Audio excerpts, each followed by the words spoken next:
I have a good friend who is an INFJ. She's deeply philosophical to the point of mystical. She's had many years to ponder everything and she's wise beyond any human time frame. It's like she's been around for thousands of years. She's very inspiring and uplifting to be around. If there is anyone who is a true empath, it's her. To cope with what it's like to live in her mind, she uses many drugs, and she has for decades. It allows her to live relatively comfortably within society as it stands, which is fundamentally polarized to her own internal moral compass and values. She's got it right. The world is wrong. I fit somewhere in between her and the status quo. My cousin's an INFJ. She's sensitive but she's one of the wisest people I know. Think they're amazing and have been blessed to have them as mentors in my life. The ones I have known have been particularly good at analyzing, then advising and helping people. It's uncanny. But also most of them have had odd beliefs not entirely grounded in reality, bordering on conspiracy theories. Interesting but private people in my experience. I really enjoy the company. I only know a few, but I think they get us. They're extremely intuitive about other people and very sensitive. Like they absorb everything. They are also extremely meticulous planners. INTJ me. I have only met a handful of INFJ online and in real life. But they are complex and in my opinion the most insightful on human nature of all the types. Being an IDOM, I tend to get along well with INFJ. Though I find they aren't always able to describe or explain where they get this knowledge from. I don't think I've met an INFJ that was envious. But if one wanted to do harm, I think they would be master manipulators. Married to an INFJ. She's amazing and I love that I have never totally figured her out. She has crazy accurate intuition that seems like magic to me with my flowcharts and syllogisms, and she's very intellectual as well. INFJs are the thinkiest feelers. Took me a while to learn to curb my edges and speak in a way she didn't find offensive or insulting. But once we figured that out, it has been awesome. There's a reason INTP and INFJ is called the golden pair.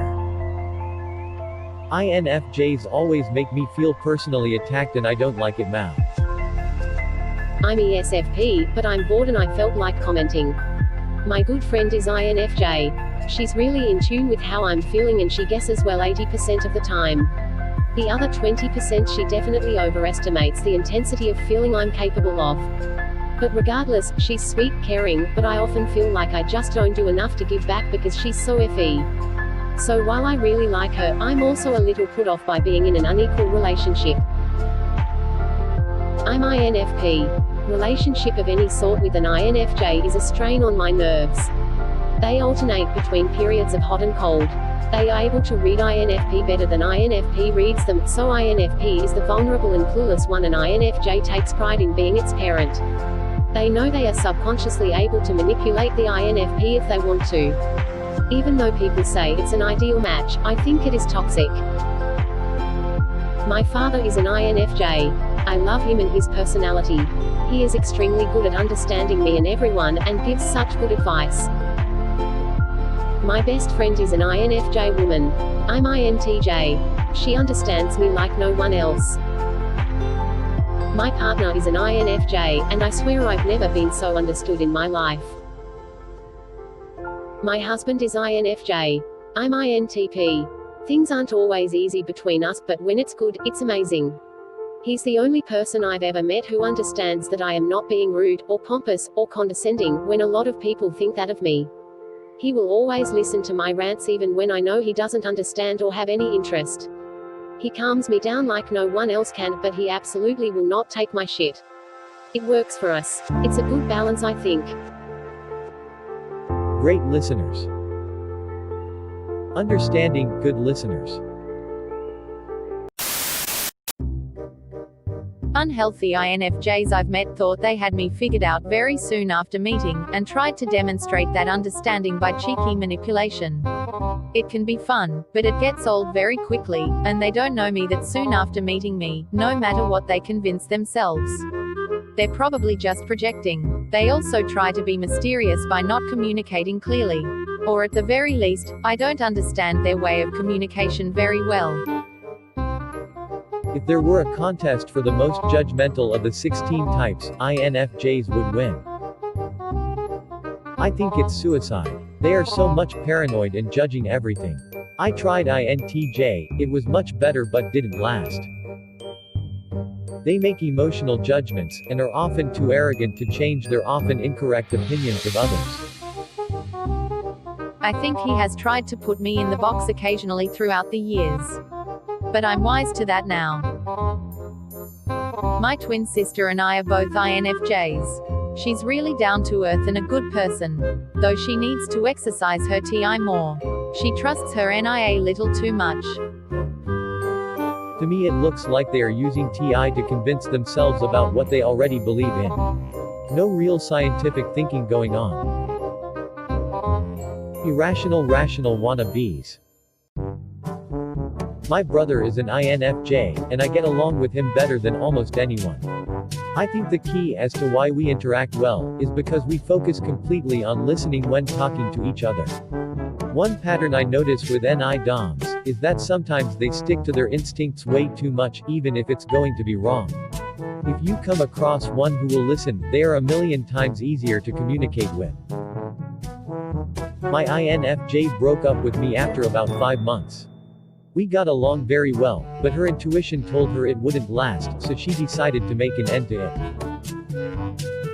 My wife is an INFJ and I have to tell her all the time to get off of the conspiracy theory pages before she goes full tin-foil hat.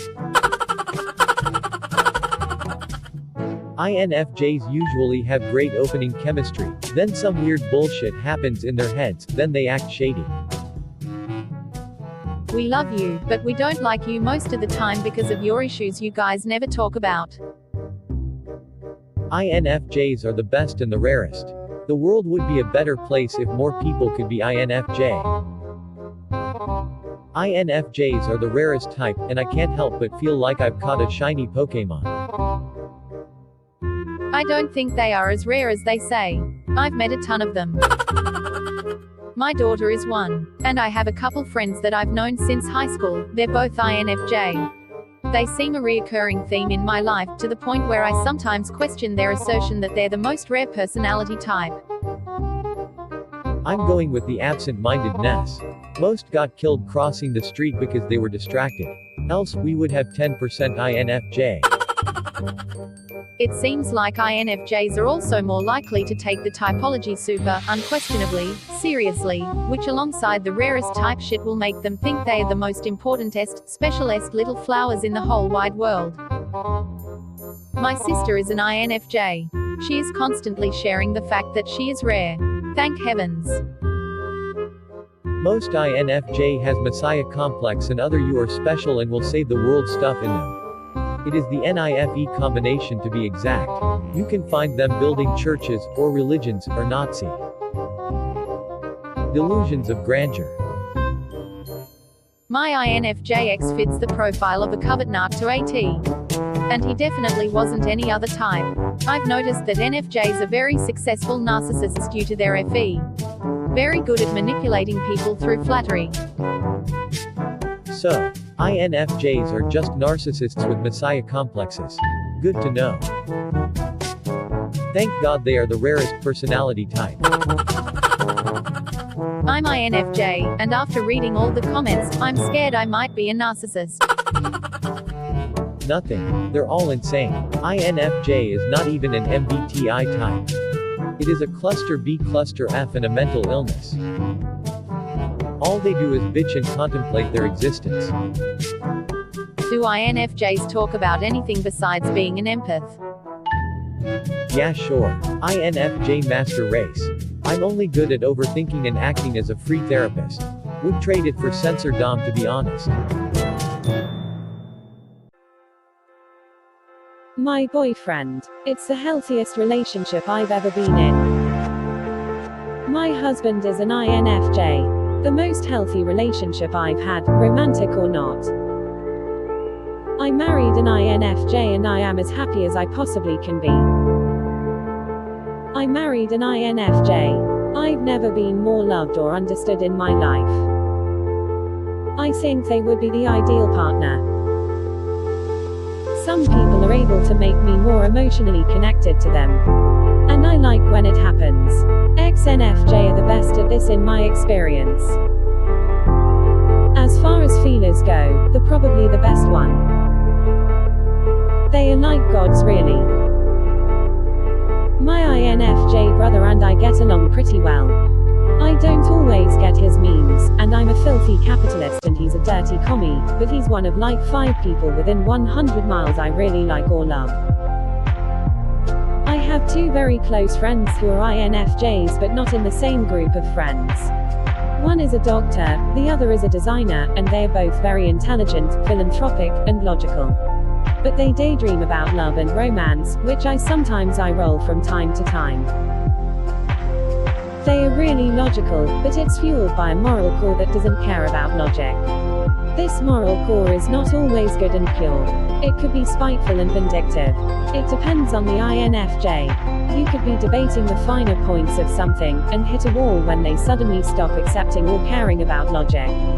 That is when you hit that core.